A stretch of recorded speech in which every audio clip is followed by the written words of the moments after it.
messieurs les maires, mesdames et messieurs les élus, il était plus grand que moi. Je recommence.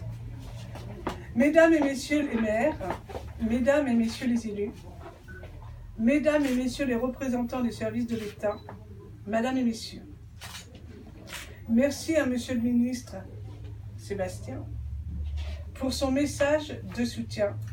Je me suis également entretenue hier très longtemps avec Brigitte Macron, qui pour des raisons protocolaires ne peut être présent physiquement aujourd'hui, mais m'a envoyé un petit message par SMS à l'intention des adhérents de la 5e circonscription pour remercier leur engagement. Je vous remercie vraiment tous de votre présence dans notre permanence des Trépaniers. La permanence d'un député, c'est un signe important de l'attachement à son territoire, à sa circonscription. Et c'est là le paradoxe du mandat de député. Oui, le député vote les lois. Et nous avons, avec le gouvernement, travaillé plus qu'activement, avec de grandes avancées. Le vote des lois sur la confiance publique, sur la sécurité intérieure et le terrorisme, ainsi que la loi autorisant le gouvernement à réformer le droit du travail. Cette politique menée par Emmanuel Macron et Édouard Philippe, je l'ai soutenue et je la soutiens.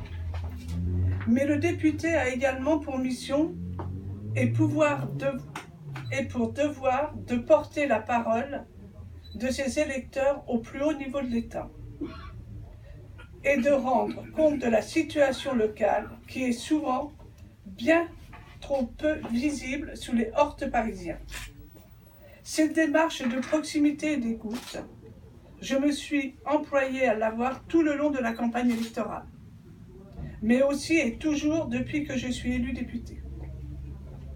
Notre présence aujourd'hui, ici à Étrépagny, ville qui a fait entendre aux dernières élections le choix d'un vote du Front National, au cœur de notre 5e circonscription, marque la volonté qui est la mienne de continuer à représenter l'ensemble du territoire qui m'a été confié par vos suffrages.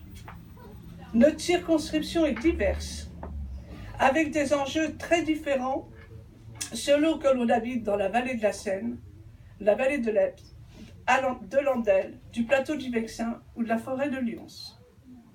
Mais c'est cette diversité qui justement fait l'intérêt de la richesse de notre territoire. Le choix de l'implantation à Étrépagny, outre l'attachement que mon équipe et moi-même avons pour cette ville et ses environs, ce choix était celui de la proximité et de la ruralité. Proximité, car la permanence est située à proximité du barycentre de la circonscription. Et ruralité, car il me paraît important d'assurer la présence républicaine sur les terres qui se tournent de plus en plus vers les extrêmes. Et à ce titre, Étrépagny, Lyon et la vallée d'Andelle ont toute mon attention. Pour autant, les villes ne seront pas oubliées. Avec mon équipe, nous serons présents à Vernon, Gisors, Écault et Perrier-sur-Andelle pour des permanences décentralisées, afin de permettre aux moins mobiles de nos administrés de nous rencontrer et de s'exprimer. Les villes pourront également s'apercevoir de notre présence mensuelle sur les marchés. Et cela a déjà été le cas depuis 2 mois. Pour faire le point avec la population et écouter les préoccupations et leurs inquiétudes. Ces rencontres sur le terrain sont extrêmement importantes pour se connaître mutuellement. C'est pourquoi, outre l'écoute, nous y distribuerons une feuille trimestrielle faisant le compte-rendu de notre activité qui sera distribuée 4 fois par an. Elles ont également été à l'origine de prises de rendez-vous plus poussées, ayant déjà conduit à des interventions et même à des questions écrites aux ministres concernés. Mes attachés parlementaires à l'Assemblée nationale comme en circonscription sont engagés au quotidien et 7 jours sur 7 dans cette démarche de travail actif. Ils sont là aujourd'hui et ne sont absolument pas fictifs. Vous les rencontrerez, vous les avez déjà rencontrés et ils seront toujours présents. Je m'engage donc à poursuivre le travail entrepris et aurai toujours à cœur de porter et d'insister sur les problématiques qui m'ont été confiées à de très nombreuses reprises au cours de la campagne par les habitants. L'éducation tout d'abord, avec la prise de conscience nécessaire des pouvoirs publics de la fragilité de la ruralité. Même si la situation en banlieue est difficile et doit bien évidemment être accompagnée, nos territoires ne doivent pas être oubliés du système. Les rencontres que nous avons déjà eu l'occasion de provoquer avec les acteurs locaux et avec l'inspecteur académique ont permis de mettre en lumière certains éléments. Et nous veillerons, par nos visites dans les établissements, à nous assurer que des moyens humains et matériels soient bien apportés pour le bien-être de nos enfants. Le développement économique également, car sans emploi sur le territoire, l'exaspération et la paupérisation conduisent là aux extrêmes. Le travail participe à la fierté d'une vie.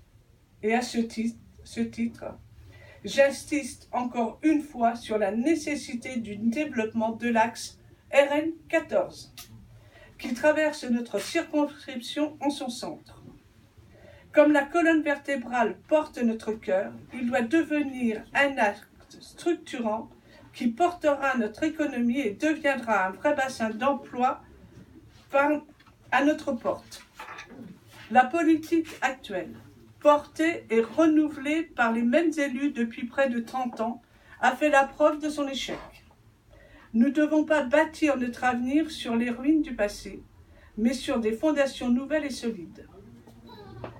Évaluation, pragmatisme, efficacité, ce sont ces mots, réaffirmés à de nombreuses reprises par notre président Emmanuel Macron, qui doivent conduire notre action locale comme nationale sans concession.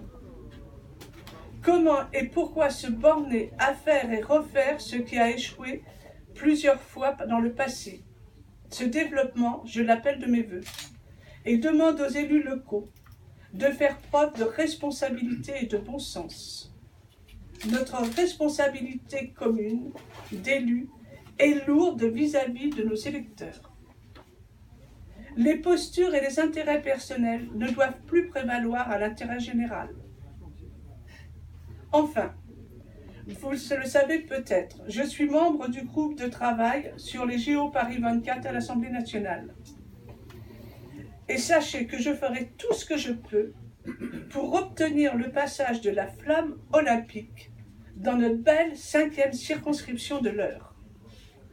Je reste bien évidemment à la disposition de vous tous, élus ou non, pour vous soutenir dans la mesure des possibilités qui me sont offertes, et je vous donne l'assurance de faire porter haute votre voix et vos actions dans les intérêts de notre circonscription et de la République. Vive la République, vive la France.